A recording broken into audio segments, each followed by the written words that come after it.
Pharmacy और एक बार आपका फिर से स्वागत है। फार्माकोथेरेपेटिक्स का लेक्चर नंबर 20 अस्थमा। अस्थमा में आज हम देखेंगे डायग्नोस्टिक इवैल्यूएशन, कैसे हम अस्थमा को डायग्नोस करेंगे। तो पहला होता है बाय फिजिकल एग्जामिनेशन।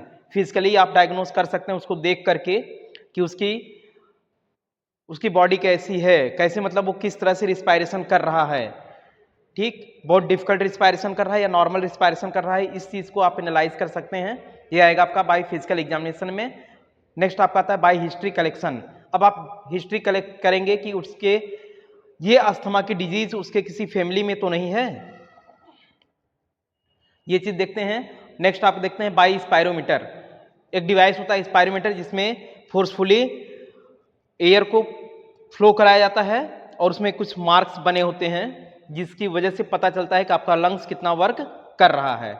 अगर अस्थमा का पेशेंट है तो फोर्सफुली उसमें एयर को फ्लो नहीं करा पाएगा। नेक्स्ट आता है बाई एबीजी। एबीजी क्या होता है? Atrial blood gas analysis test होता है। ये एबीजी टेस्ट होता है। इसमें पता चलता है कि आपके एट्रियल में जो ब्लड फ्लो हो रहा है उसमें कितना ऑक्सीजन है या कितने गैस हैं, उसको एनालिसिस करते हैं। नेक्स्ट आता है बाय चेस्ट एक्सरे।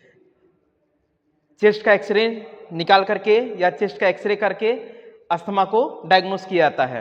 नेक्स्ट आता है बाय व्हीजिंग साउंड।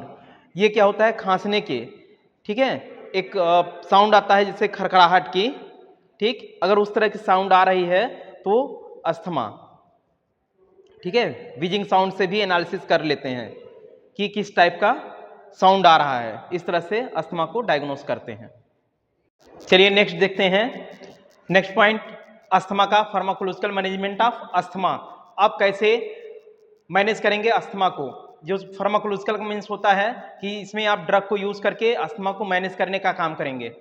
इसमें आता है ब्रांकोडाइलेटर्स या बीटा एगोनिस्ट ड्रग। ऐसा ड्रग जो ब्रांक्यूल्स को डायलेट करने का काम करे या ब्रांक्यूल्स के स्मूथ मसल्स को रिलैक्स करने का काम करे। यहाँ पे देखिए आपको फिगर दिखाया गया है, यह ब्रांको कॉन्स्ट्रिक्शन है। इसमें ब्रांक्यूल्स कॉन्स्ट्रिक्ट हो चुका है और जब हम इसमें ड्रग देते हैं साल्बुटामॉल या अल्बुटरॉल तो ये क्या करता है? मसल्स जो कॉन्ट्रैक्ट हुआ है उसको रिलैक्स करने का काम करेगा। जब इसके मसल्स को रिलैक्स करेगा तो ये डायलेट हो जाएगा। और इस टाइम पे क्या होता था, जब मसल्स कॉन्ट्रैक्ट रहता था तो रिस्पायरेशन में प्रॉब्लम होती थी। जो पेशेंट है वो प्रॉपर रूप में रिस्पायरेशन नहीं कर पाता था, इसलिए जब साल्बुटामॉल और अल्बुटरॉल दिए तो ये मसल्स क्या हुआ? रिलैक्स हो गया और ये डायलेट कर गया, जिसकी वजह से वह प्रॉपर रिस्पायरेशन करने लगा। नेक्स्ट आपका आता है जेंथियन डेरिवेटिव ड्रग। ये ड्रग क्या होता है? ये भी स्मूथ मसल्स को रिलैक्स करने का काम करता है। इसके एग्जांपल हैं थियोफाइलिन, डेरिफाइलिन और एमिनोफाइलिन। अस्थमा का फार्माकोलॉजिकल मैनेजमेंट का नेक्स्ट पॉइंट है एंटीकोलिनर्जिक ड्रग। ये एंटीकोलिनर्जिक ड्रग क्या करता है? यह रिलैक्सेशन करता है किसमें? स्मूथ मसल्स में। स्मूथ मसल्स को रिलैक्स करेगा और डिक्रीज करता है सिक्रीशन ऑफ म्यूकस। म्यूकस के सिक्रीशन को डिक्रीज करने का काम करता है। इसका एग्जाम्पल है एट्रोपिन सल्फेट। जो नेबुलाइजर में हम यूज करते हैं वो होता है एट्रोपिन सल्फेट और है इप्रोट्रोपियम। नेक्स्ट आपका है कॉर्टिकोस्टेरॉइड ड्रग। इसमें देखिए एंटी इन्फ्लामेटरी होता है। ये corticosteroid anti inflammatory, it means anti inflammatory का मीन्स मतलब होता है जो इन्फ्लामेशन को इनहिबिट करने का काम करे। और एंटीकोलिनर्जिक, इसमें क्या होता है? इसका एग्जांपल देखिए मिथाइल प्रेडनिसोलोन, प्रेडनिसोलोन और बीटा मेथासोन, ये आपका एग्जांपल है कॉर्टिकोस्टेरॉइड का। नेक्स्ट आता है ल्यूकोट्राइन्स रिसेप्टर एंटागोनिस्ट। इसमें क्या होता है कि जो ल्यूकोट्राइन्स होता है उसके रिसेप्टर को ब्लॉक करने का काम करता है जो ड्रग, उसको बोलते हैं ल्यूकोट्राइन्स रिसेप्टर एंटागोनिस्ट या ब्लॉकर। इसमें आपका एग्जांपल आएगा मॉन्टेलुकास्ट और जीफिलुकास्ट।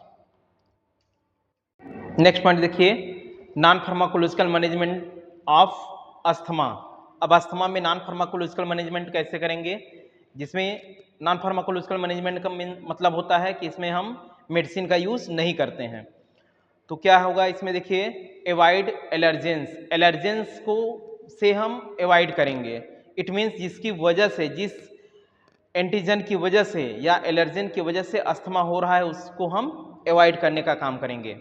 Avoid extreme cold weather, extreme cold weather को हम एवॉइड करने का काम करेंगे, जो ज़्यादा ठंड में, ज़्यादा ठंड को हम एवॉइड करने का काम करेंगे।